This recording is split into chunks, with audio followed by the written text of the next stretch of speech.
welcome back to Focal Point AF. Our talk 888-589-8840 is the number to call. Robert Bork passed away today at age 85. He was a lion in the field of jurisprudence. He was one of the first figures on the scene to argue that we needed to get back to an originalist understanding of the Constitution. He paved the way for Clarence Thomas, for Antonin Scalia, for Sam Alito, for John Roberts. I think Scalia was already on the bench, perhaps. I don't remember when Scalia joined the Supreme Court. But Bork was the one that was the icebreaker. You know, I got these ice-breaking boats out there in the Arctic, and they plow through the ice to make a way for the other ships that are coming up behind him. And Robert Bork was like that, and he took some shots. I mean, the verb to get borked, that actually went into the Oxford English Dictionary in 2002 because he just got so hammered in 1987 for being an originalist. But so he was an originalist before being an originalist was cool. He did not survive. I mean, they borked him. They stopped his nomination. He could have been a decisive vote to overturn Roe v. Wade. He was a pro-life jurist as well as an original jurist. So he was an outstanding legal scholar and a legal and a leader in the world of legal jurisprudence. Now let's play a soundbite from Rick Perry, governor of Texas, talking about this issue again. The issue about whether teachers ought to be able to pack guns in class, that's come up, that's been discussed. You've got legislators in Tennessee saying it ought to happen. The governor of Virginia, Bob McDonnell, is saying that he thinks it ought to happen. We had that superintendent at that school in the school district in Texas. I mean, he packs, they pack. They're 30 minutes from the nearest police station. And it says, we are our first responders. You look at first responders, we're it. We are the first responders. Here's Governor Perry at a Tea Party event saying what he thinks need to happen. Let's listen. In the state of Texas with our concealed handgun license, if you go through the process and you have been duly backgrounded and trained and you are a concealed handgun license carrying individual, you should be able to carry your handgun anywhere in this state. And that includes a public school classroom. Now, Governor Perry, I think, did a good thing. He said yesterday, look, that ought to be up to local officials. This is a matter of local control. We'll leave it up to school district by school district, and I think that's the way you do it. I think education policy ought to be in the hands of local school districts. They want to have their teachers carrying concealed, and they ought to be able to do it. If they don't want it, nobody should force them to do it. If they want to have prayer in schools, they ought to be able to have it. If they don't want it, nobody should force them to do it. If they want to have Bible reading in schools, they ought to be able to do it. If they don't want it, nobody should force them to do it. I think that ought to be up to local control. Now, one of the problems, a lot of come up, this is the audio clip 12, Jeff. One of the other issues is why wasn't this guy in an institution somewhere? Why wasn't this guy, the shooter, locked up? Everybody knew he had mental problems.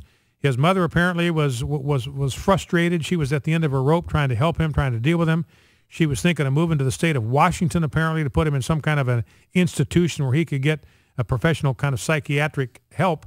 And news analyst Joe DiGenova was on a radio program this morning, Washington, D.C., WMAL, and he said, here's the problem. When people ask, all these liberals are out there, they want to take guns off the streets because we got crazies like Adam Lanza out there. Why are these people on the streets? They're on the streets, got guns out of their hands. And DiGenova says, well, there's a backstory here, and these same people that are calling now for guns to be banned are the reason why we don't have a place for guys like Adam Lanza to go. Let's listen.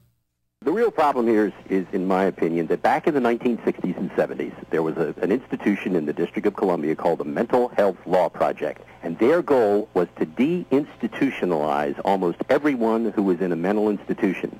They succeeded by getting a series of federal courts all around the country to rule that these civil commitment statutes that these people were put in for because of bipolar activity mostly were unconstitutional. These people were released en masse. They became the homeless of the 80s, and that's when homeless shelters were first started in this country. There were always a few places, but then they popped up every place, and they took the place of mental health institutions. Now, what happens with a guy like this guy Lanza, there is just no doubt. You will go back and you will look at his history, and there will be so many signs that required intervention that never occurred. I'm not blaming her, his mother, by the way. God rest her soul. She apparently tried to do a lot, if we are to believe what we've been told. But this should have been handled through official channels. He should have been dealt with. There should have been some sort of a commitment proceeding of some kind. But you see, the same folks who deinstitutionalized all these people and created the problem are the ones who want gun control. So his point is, and this typically happens with liberals and socialist policies, their policies of whatever, political correctness, when their policies are instituted, it creates a problem. And then they want another government solution to solve the problem that they created. It wouldn't be a problem that would exist if they hadn't created it. And then they want to try to fix it with another horrible, misguided program. That's going to create additional problems. Then they'll come along with another program to try to solve the problem that they created by trying to solve the problem that they created. And things just get worse, and we get locked into a death spiral. By the way, a Democratic Party official in the state of Texas, he's on the Texas State Democrat Committee, said this in a tweet: "Can we now shoot the NRA and everyone who defends them?" So that must be, again, part of that new tone we keep hearing about from liberals. Let's go to Alvin in Little Rock, Arkansas. Alvin, you're on Focal Point. What's on your mind? Hi, Brian. Love your show. Disagree with you a lot. Well, thank you. Thanks for listening, even though you disagree. Thank you. This lady that got killed up there in Newtown, she was a big gun advocate, and her guns got turned against her. Correct.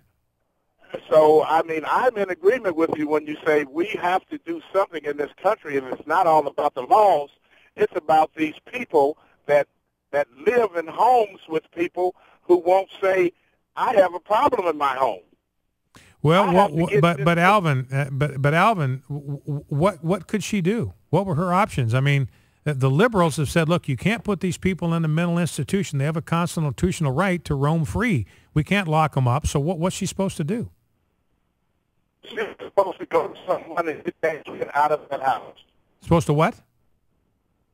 She was supposed to go and get that kid out of that house, away from us. But Alvin, where was she supposed to put him? Okay, did we lose Alvin? Okay, I think we lost Alvin. He was on a cell phone. I think we lost him. So, it's fine to say, look, the mom should have done something. What? What options has she been given by liberals who closed down all the mental institutions? You can't put somebody in there against their will. They got a right to roam free, no matter how crazy and no matter how much a threat they are to themselves and to others. Let's go to Hayden in Tyler, Texas. Hayden, you're on Focal Point with Brian Fisher. What's on your mind?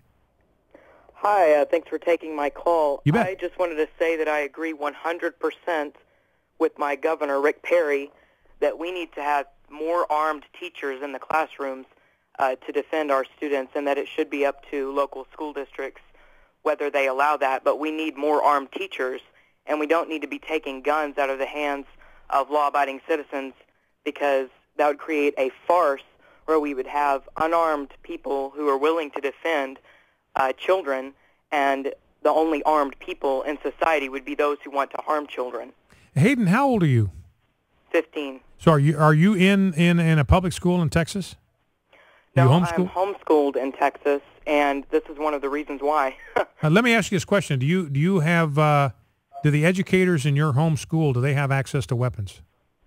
My father is actually acquiring access to weapons right now. Okay, so you guys are getting ready. Well, and the interesting thing is, you got a lot of people, and Hayden, you're 15, man. Your mind is right. How is your mind? How'd you get your mind so right at 15? Your brain's supposed to be full of liberal mush by this stage. What's protected you from all of that? How come you got your head on your shoulders? Well, first, I'm homeschooled, and so I'm not subject to indoctrination in the public school system. Second, I listen to Focal Point with Brian Fisher. Hey, there you go, my man. Well, listen, that's great, Hayden. Well, thank you. And I appreciate the call very, very much, and thank you for that. So Hayden's 15 years old. This guy's in Tyler, Texas. He understands the issues we're dealing with. He understands the purpose of the Second Amendment.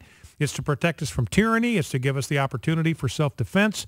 We need more guns in schools, not less. And a lot of homeschool schools have guns. A lot of the educators in the homeschool environment, they've got access to weapons. They've got guns in the house to protect themselves from intruders. So it's obviously shows that it can work in an education setting, in a school setting. And by the way, you get this call from Hayden, and ladies and gentlemen, realize what this means. There is hope.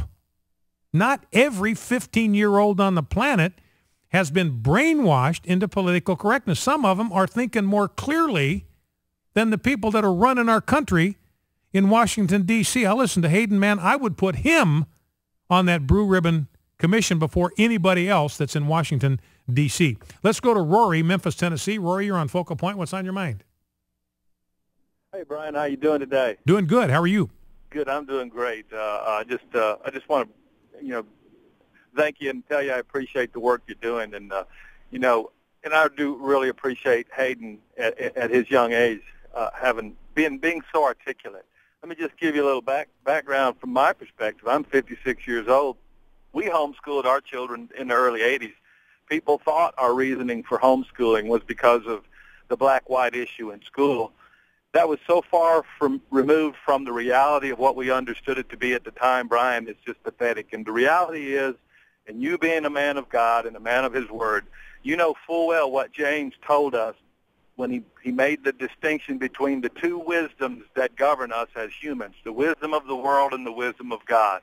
He made that distinction. That distinction clearly tells us we should be discerning what is making our mindset, what controls us as human beings. How do we filter all the information that comes in? What's our standard?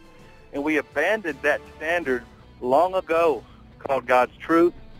And now we see that there are repercussions to the decision to walk away from the standard that could guide us through darkness, the true light. Well, listen, I appreciate the call very much. Thank you for that. And it's interesting. Thanks for the call, Rory. It's interesting that the knee-jerk criticism on the part of the left is it's always about race.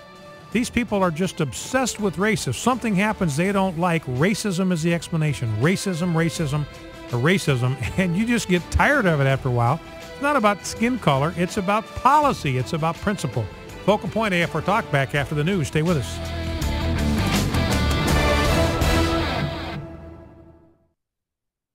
American Family Radio, AFR Talk.